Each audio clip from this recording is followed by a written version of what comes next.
بسم اللہ الرحمن الرحیم۔ مشرق وسطی میں ایک بڑی جنگ کا خطرہ بہت زیادہ بڑھ گیا ہے۔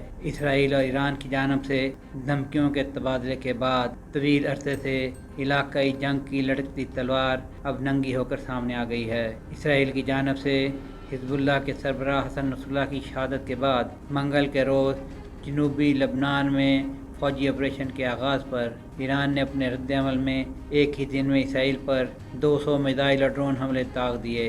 ساتھ ہی حزب اللہ نے دعویٰ کیا ہے جنوبی لبنان میں اسرائیلی فوج کے حملے کو پسپا کر دیا گیا ہے۔ اسی پر بس نہیں، حوثیوں نے بھی ایک مرتبہ پھر اسرائیل پر میزائل حملے کیے ہیں، جبکہ فلسطینی فدائین نے تل ابیب کے علاقے یافا میں میٹرو اسٹیشن پر حملے میں درجنوں افراد کو ہلاک اور زخمی کر دیا ہے۔ خواتین و حضرات، یہ ہے اسرائیل غزہ لبنان کا تازہ منظرنامہ، جو ہر ذہن میں متعدد سوالوں کو جنم دے رہا ہے کہ آگے کیا ہوگا۔ کیا ایک بڑی علاقائی جنگ کی جانب بڑھ رہے ہیں؟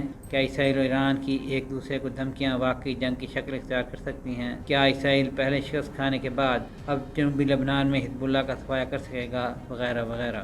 ایران نے اسرائیل پر 1 اکتوبر کو کیے جانے والے بڑے میزائل حملے کو حزب اللہ کے سربراہ حسن نصر اللہ کی شہادت کا جواب قرار دیا ہے، جبکہ اسرائیل نے اس حملے، جس میں 200 کے قریب میزائل اور ڈرون داغے گئے تھے، کا بھرپور جواب دینے کی دھمکی دی ہے۔ صہیونی وزیر اعظم نتن یاہو نے منگل کو دیر گئے تہران کو خبردار کیا کہ اس نے بڑی غلطی کی ہے۔ ساتھ ہی اسرائیل کے سرپرست امریکہ کے صدر جو بائیڈن کی انتظامیہ نے ایران کو سنگین نتائج سے خبردار کیا ہے۔ لفظوں کی جنگ میں جوابی حملے کے دوران ایران کی مسلح افواج کے joint chief of staff general محمد باقری نے دھمکی دی ہے اگر اسرائیل نے ایران کی سرزمین کے خلاف کوئی کارروائی کی تو وہ اپنے میزائل حملے کو زیادہ شدت کے ساتھ دہرائیں گے، جبکہ ایران کے وزیر خارجہ عباس عراقچی نے جہاں یورپی ممالک کے ہم منصبوں کو فون پر بتایا اگر اسرائیل نے جوابی کارروائی کی تو ہمارا رد عمل اور بھی سخت ہوگا، وہیں بدھ کی صبح انہوں نے کہا کہ طہران نے امریکہ کو بھی مداخلت کے خلاف خبردار کیا ہے۔ بڑھتی ہوئی کشیدگی سے صرف دیرینہ اندیشہ کہ غزہ پر اسرائیل کی جنگ بالآخر پورے خطے میں ایک مکمل جنگ کا باعث بنے گی، اب عملی شکل اختیار کرتی جا رہی ہے۔ حزب اللہ نے بدھ کے روز کہا ہے کہ اس کے جنگجو 2006 کے بعد پہلی بار اسرائیلی فوج کے ساتھ براہ راست جھڑپیں کر رہے ہیں۔ اسرائیلی فوجیوں نے اوڈیشہ گاؤں کے قریب لبنان میں در اندازی کی کوشش کی تھی۔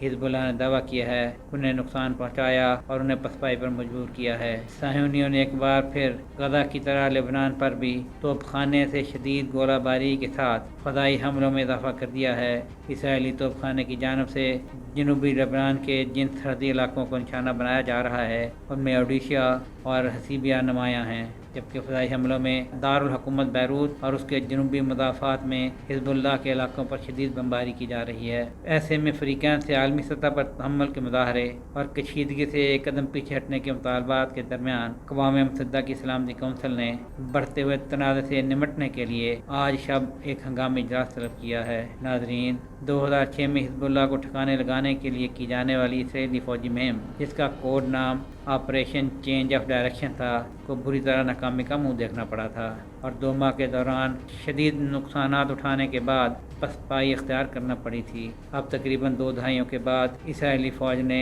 منگل کو حزب اللہ کے خلاف جنوبی لبنان میں محدود، مقامی اور ٹارگیٹڈ زمینی آپریشن شروع کرنے کا اعلان کیا ہے، لیکن زمین پر موجود شواہد، اس کی نوعیت اور اسرائیل نے جس پیمانے پر فوجیوں اور ٹینکوں کو اس آپریشن کے لیے متحرک کیا ہے، اس سے اندازہ ہوتا ہے کہ وہ لبنان پر طویل حملے کے لیے خود کو تیار کر رہا ہے۔ اس لیے لگتا ہے کہ اب بات بڑی جنگ کی طرف بڑھ کر رہے گی۔ سہیل شہریار، آئی پاک ٹی وی، لاہور۔